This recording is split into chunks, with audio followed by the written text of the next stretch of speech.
Hello. Welcome to my channel, Love and Light Tarot. Okay, so I'm having a few downloads come in around the twin flame journey. And some things that are coming through is that the mirroring that takes place between the two, and how also there are karmic partners brought in to teach us a lesson, and the balance of, okay, so the one thing was that if people are eating too much, then their bodies are going to hold and store the fat. And in order to lose that fat, you have to put in energy to exercise. You have to put in energy. You have to keep putting in energy. And it doesn't show up right away. So one thing about being an intuitive is that you can read the energy before it happens almost. Like you intuitively know how this is going to go. And so sometimes you act from a space of already knowing the outcome. And still, people who are highly intuitive will choose love. They will choose to only love that person and love themselves. And so if they have acted wrong in that relationship, it's about taking accountability. And so that soul that only knows love is going to show up taking accountability and then presenting more love to you. And some people are so shocked by this, especially the ones who are not used to, which it's all over the world. A lot of people are not used to receiving love. So collectively, as we heal this part of ourselves that needs love, the vibrations increase all over. And we can approach people who know this love as well.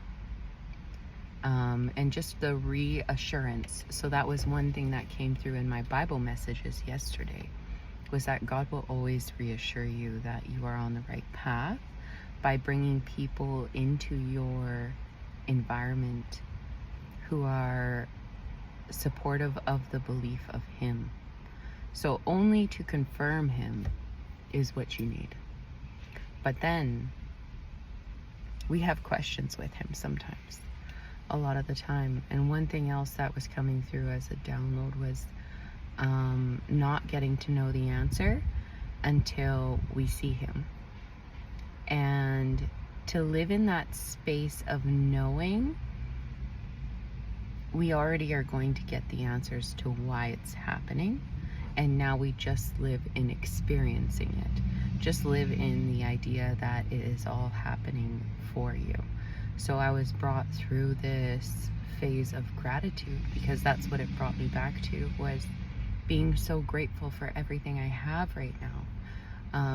When I close my eyes, I think about my mom and my son, and because originally when this whole conversation with God started, with Spirit started, it was around the idea that 14 years ago to the day, I was uncomfortable and also so happy to be bringing a soul into this world, a son.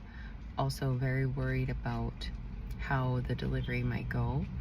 It did not go according to plan. Somehow He made it here, and it was a confirmation of God for me. Because the last things I said before I was being put to sleep, and his heart rate had dropped drastically to like 45. Mine was skyrocketing. They were declaring me emergency C-section only because they wanted to save me and try and save the baby, but most likely he was already passed away at that point. They were putting me to bed. So I'm crying, begging God to watch over my baby. When I came to, my mom was holding him in the corner, singing to him, "You are my sunshine." And looking back at the pictures the next day of his first breaths, like breathing on this planet, and who was holding him was the nurse. I'd been in the hospital for 23 hours, so there had been shifts that came and left. But the nurse that first held my child, my new baby, was the pastor's wife at my church. I believe her name was Stephanie.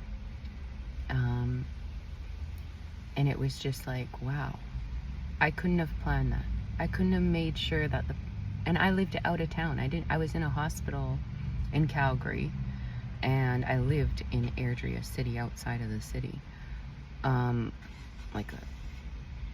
So it was just, my church was in Airdrie, and she worked all over.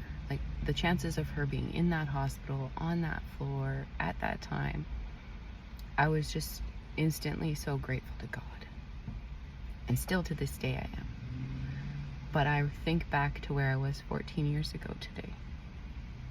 Before he made it here, before I had that story, profound story about God showing up for me.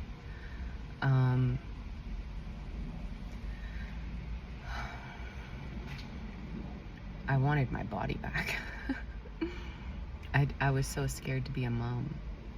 I was so scared of what, I had so much fear, you know, and then at the same time, so much love. And it was all scary to me because I didn't know what to expect. I didn't know what was going to happen. I didn't know how I was going to take care of this baby or how our lives would go. We've been brought through some really hard things, him and I. Mostly his dad passing away when he was 3 has been the most hardest one, for sure. And it's a pain that we live with every day. And as a birthday comes back around, we're thinking about him. And okay, we're touching on the place I got to again. The fact of the matter is that we did have time with him in the past. He was a part of our lives. That's why we grieve. That's why we miss him. We love him so much, but we can't allow it to take away from the happiness of having each other now and who we have now. So right now, I'm thankful for him being here with me. And I live in that energy. That's how I get through. I stay connected to spirit and know he's with me. It doesn't matter that he isn't able to hug me. And yes, sometimes I really wish he could, and I miss him so much. The physical, but the love is there.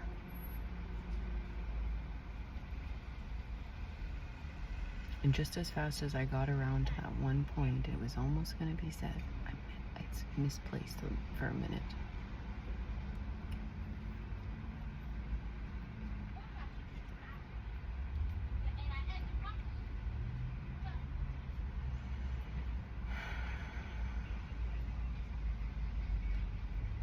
Because I was going through my son's dad passing away, and then his birthday, and where I was 14 years ago, and